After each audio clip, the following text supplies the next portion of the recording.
Hello friends, myself Jayanti Redia from Mumbai, a mutual fund distributor in the field of finance for last 3 decades. In my day-to-day life, I get lots of queries on investments and questions. मैं एक opportunity लेना चाहता हूँ आपके सामने to explain some concept of mutual fund for laymen. Next.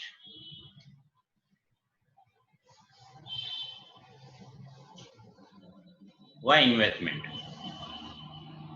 एक बंदा जब भी अपना बिजनेस नौकरी कमाना चालू करता है, फैमिली मेंबर उसे इंसिस्ट करते हैं कि तुम्हें इन्वेस्टमेंट करना चाहिए.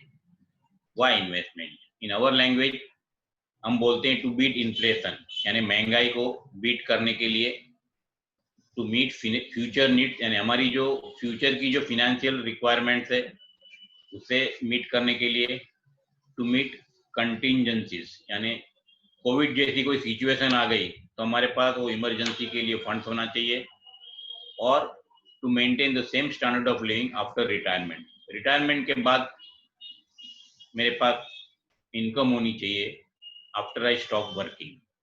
नेक्स्ट, उसके लिए मुझे इन्वेस्टमेंट करना जरूरी है. इन्वेस्टमेंट के यूनिवर्स में there are different kind of investment avenues, जिसे हम हमारी लैंग्वेज में डेट, इक्विटी, कमोडिटी और रियल एस्टेट बोलते हैं. ये छोड़ के इन्वेस्टमेंट का कोई ऑप्शंस अवेलेबल नहीं है. डेट यानी ऐसा इंस्ट्रूमेंट की जिसे हम ब्याज पे पैसा देते हैं. We give money on interest, like my saving account, FD, PPF, government small saving schemes, all comes under debt. Equity is the participant in the shares equity market, a partner in one's business. मैं किसी के साथ partnership में जाता हूँ, कोई बड़ी company का मैं शेयर खरीदता हूँ तो मैं उसमें पार्टनर बनता हूँ, उसे हम इक्विटी इन्वेस्टमेंट कहते हैं. कमोडिटी यानी जो इन्वेस्टमेंट हम गोल्ड, सिल्वर वगैरह में करते हैं उसे हम कमोडिटीज का इन्वेस्टमेंट कहते हैं.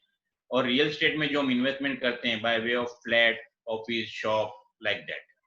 तो ये 4 इन्वेस्टमेंट एवेन्यूज में हम हमारे इन्वेस्टमेंट कर सकते हैं. नेक्स्ट, जो डेट का इन्वेस्टमेंट होता है ना, आज हम 2 ही इन्वेस्टमेंट इंस्ट्रूमेंट की बात करेंगे, डेट और इक्विटी, क्योंकि हम इसके अंदर हम छोटे से छोटे अमाउंट से हम इसमें इन्वेस्टमेंट स्टार्ट कर सकते हैं.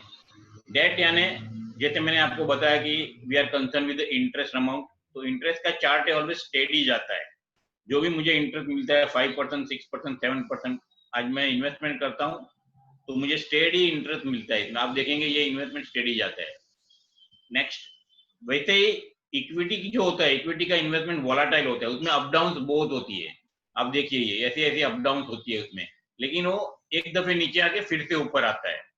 लॉन्ग टर्म में इक्विटी ऑलवेज डेट से आगे परफॉर्मेंस करता है. शॉर्ट टर्म में डेट परफॉर्म करता है, लॉन्ग टर्म में इक्विटी परफॉर्म करता है. डेट में वोलाटिलिटी 0 होती है ऑलमोस्ट, लेकिन इक्विटी में वोलाटिलिटी होती है. नेक्स्ट, अभी आपको इन्वेस्टमेंट कौन से प्रोडक्ट में करना चाहिए. बेसिकली हम ये बताते हैं कि जो प्रोडक्ट गवर्नमेंट के जो रेगुलेटर्स है उसके अंदर आते हैं उसमें ही आपको इन्वेस्टमेंट करने का है. ये छोड़ के आपको किसी में इन्वेस्टमेंट करना नहीं है, क्योंकि वो बहुत रिस्की इन्वेस्टमेंट हो जाता है. उसके जैसे कि हम रेगुलेटर बोलते हैं RBI, reserve bank of India, हमारे यहाँ जितने भी बैंक है उसका रेगुलेटर है. इंश्योरेंस प्रोडक्ट के लिए इरडा रेगुलेटर है, पेंशन प्रोडक्ट के लिए पीएफआरडीए रेगुलेटर है, और आपके म्यूचुअल फंड और स्टॉक एक्सचेंज शेयर्स के लिए सेबी रेगुलेटर है. आप इसके अंडर इसके रजिस्टर्ड प्रोडक्ट में इन्वेस्टमेंट करते हो तो आपको धोखा होने की चांसेस बहुत कम है. You are safe. Next, investment करते वक्त हमको ये ध्यान रखना है कि हमें इन्वेस्टमेंट रेगुलर करना है. जैसे हमारी इनकम, सैलरी रेगुलर होती है, उसी तरीके से हमें इन्वेस्टमेंट भी रेगुलर करना है. रिव्यू योर बजट, आपका जो भी खर्चा है उसका हिसाब रखो, कोई अननेसेसरी एक्सपेंसेस नहीं हुए वो ध्यान रखो. Create an emergency fund. We advise you to create an emergency fund for 3 to 6 months, so that in case of emergency you can use that money for your day-to-day expenses. Study your bank account statement and credit card statement. आपके जो भी bank के transaction आप check करते रहो, credit card के statement check करो. Don't avoid tax, plan tax. Tax की चोरी नहीं मत करो, तो प्रॉपरली प्लान करो तो आपको कम से कम टैक्स और प्लानिंग कर सकते हो आप। Be discipline in using credit card, आपको क्रेडिट कार्ड मिलता है, उसका अननेसेसरी यूज मत करिए, लिमिटेड आपको चाहिए तो ही करिए, otherwise avoid credit card. Never borrow for depreciable assets. जैसे कि दो टाइप के एसेट होते हैं, एक एप्रिसिएबल एसेट होता है जैसे कि रियल एस्टेट होता है, एप्रिशिएट होता है, उसमें आपने लोन लेके जरूरत है तो लिया तो कोई हरकत नहीं है। लेकिन अगर जो डेप्रिशिएट एसेट है like 2 wheeler, 4 wheeler, mobile phone, इसके लिए अगर आप लोन लेते हो तो आप डबल लॉस में जाते हो। एक एसेट की वैल्यू भी कम होती है और आपको लोन का भी इंटरेस्ट आता है। नेक्स्ट, जैसे हमने बताया कि आपको एप्रिशिएट और डेप्रिशिएट एसेट में क्या होता है। देखो जैसे एक हमने एग्जांपल दिया आपको, good EMI versus bad EMI. Good EMI क्या होता है, बैड ईएमआई। अभी सपोज आपने 10 लाख रुपए का लोन लिया है, 8% उसको इंटरेस्ट है, 20 साल के लिया है, तो आपको एक ईएमआई भरने की आती है 8364। अब 8364 आप 20 साल भरोगे 10 लाख की लोन के ऊपर। बट अगर आप वो same amount if you are investing, your maturity value comes to around 49 lakhs।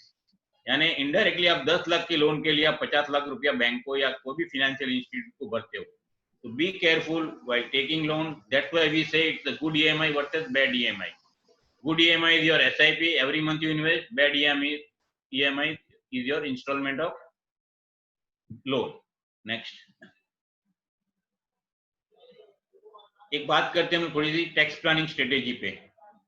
Don't buy insurance for tax savings. लोग, हम देखते हैं कि मार्च होता है तो लोग आते हैं टैक्स सेविंग के लिए और इंश्योरेंस प्रोडक्ट लेते हैं। This is a wrong strategy. Insurance जो आपको चाहिए, आपकी जो जरूरत है, हर फैमिली मेंबर को इंश्योरेंस होना जरूरी है। You take insurance as per your needs. आप कोई भी स्ट्रेटेजी करते हो तो start at the beginning of the financial year, don't wait for the last month. Choose wealth creating tools in tax savings. Plan your retirement and other financial goals in tax planning. हम advice करेंगे आपको youngsters को, आप जब भी आपका job start करते हो एट 25 to 40, 45 आप इक्विटी में ज्यादा कॉन्सेंट्रेट करो, and as your age grows up you add some debt products like PPF or something like that. Next,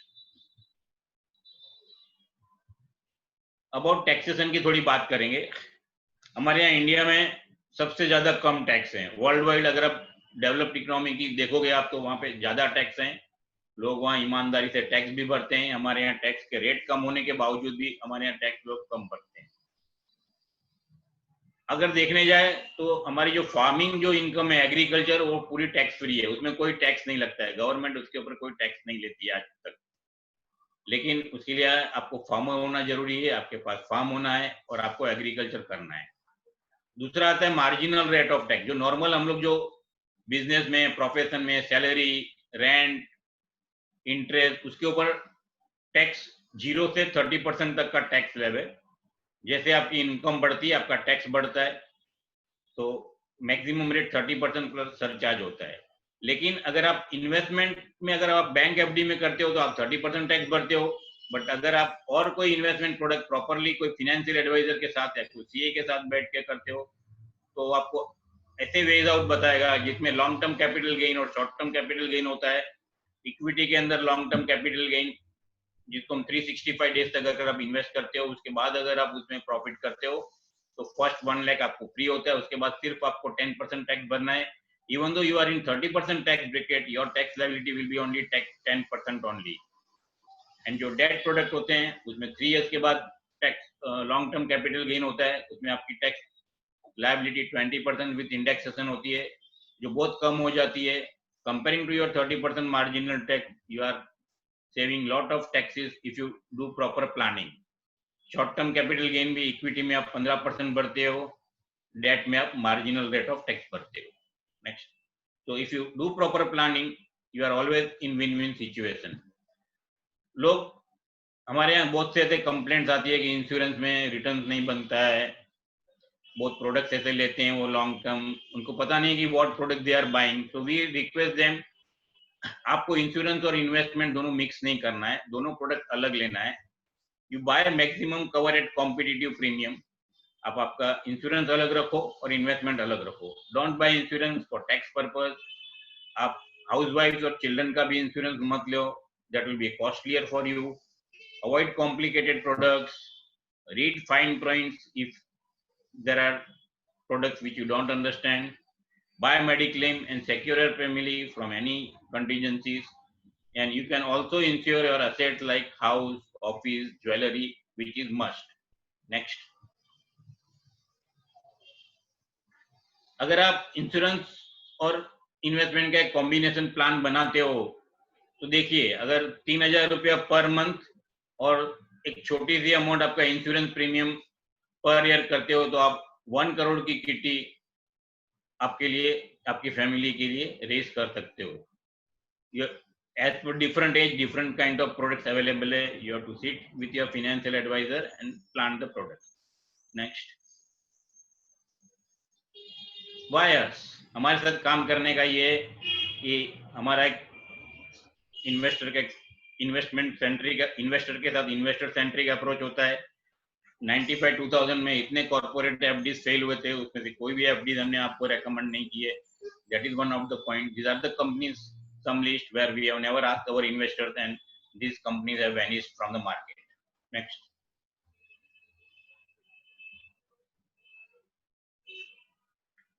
Government is also having lots of schemes. We recommend 3-4 schemes from the government side. Even there are lots of people using your Atal pension and Sukanya. These are not, there are better schemes available in the market than Sukanya and all these, but these 2-3 schemes are really good from the government. One is Pradhan Mantri Jeevan Jyoti Bima Yojana. For 330 rupees, you get 2 lakhs rupees life insurance cover, and your age is 18 to 50 years. Even accident benefit is available only 12 rupees per month. Sorry, 12 rupees per year, only 1 rupees per month. So you should take advantage of this scheme. These schemes are specially meant for economically backward people. You can also advise your nearby or in your groups, those who are economically backward, your watchman, your driver, and do some social work for them. Next. There are some misconceptions. Insurance as an investment, bank deposit is safe, cooperative bank gives more interest rates are good, people borrow for investment, not a good idea, and investing where my friends and neighbors have invested, that is also not a good idea. You should take a professional advice for your investments. Next.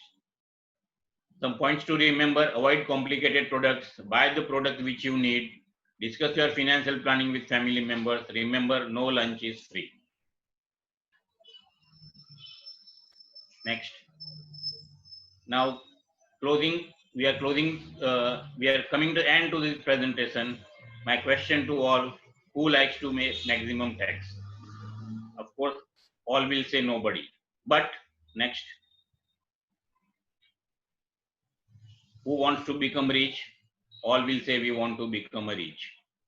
So if you don't want to pay tax, you can't become rich. See the top 5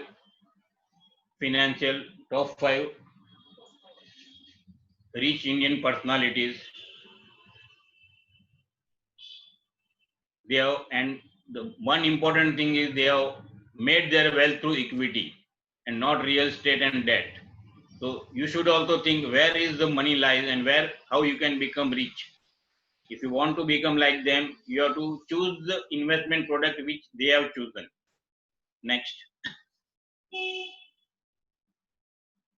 Simple fundas of investment.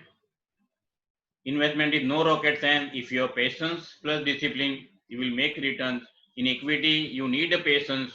If you are willing to spare a small amount of 1,000-2,000 rupees per month and prepare to wait for 10, 15, 20 years, you are going to create a wealth for your family. Next.